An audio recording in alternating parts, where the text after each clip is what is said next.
In this video, I'll be demonstrating how to perform a stretch to the pectoralis minor and pectoralis major muscles. In this image over here, just for reference, this muscle over here on the patient's right is the pectoralis major, and it's the superficial of the two. This one over here is the much smaller pectoralis minor, which lies deep to the pectoralis major, which has of course been removed on the left side of this image. Now with either of these muscles, you'll stretch them if there's tightness. However, know that you're going to see pectoralis minor tightness a little bit more than you'll see pectoralis major tightness.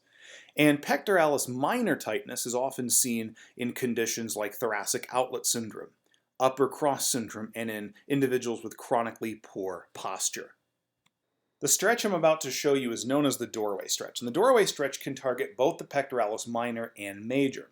But one common mistake that people do when they're trying to target the pectoralis minor is they have their shoulder abducted to this position, about 90 degrees here, when they perform the stretch. This will certainly hit the pectoralis major, but if we want to target more of the pectoralis minor for stretch, we actually need to bring the shoulder to about 120 degrees of abduction. So we need to raise it up a little bit more.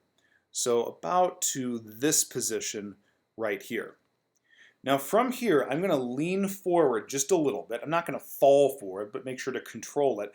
Leaning forward is going to bring my shoulder here into a little bit of horizontal abduction. That's going to further stretch these muscles.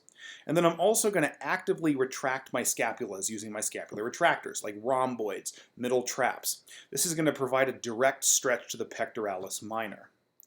Now, when the pectoralis minor is tight, it tends to anteriorly tilt the scapula. So I also want to provide some thoracic extension, which will posteriorly tilt the scapula and again further stretch the pectoralis minor. Okay.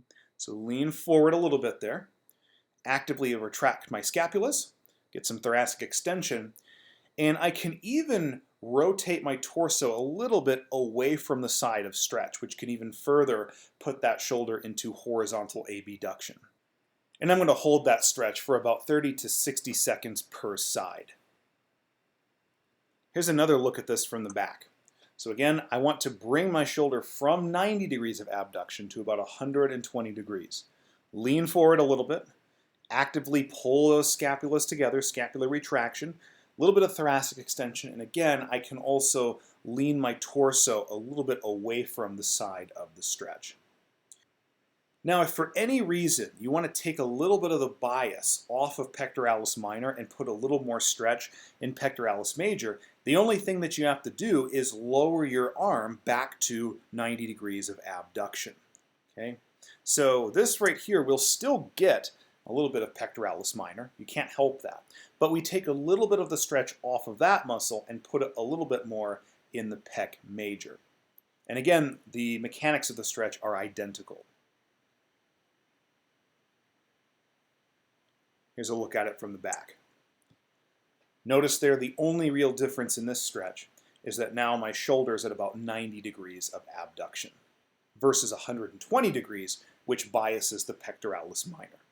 Again, either way, I'm going to hold this stretch for about 30 to 60 seconds per side. Thank you for all your support. Be sure to check out my Instagram for cool science and not science stuff.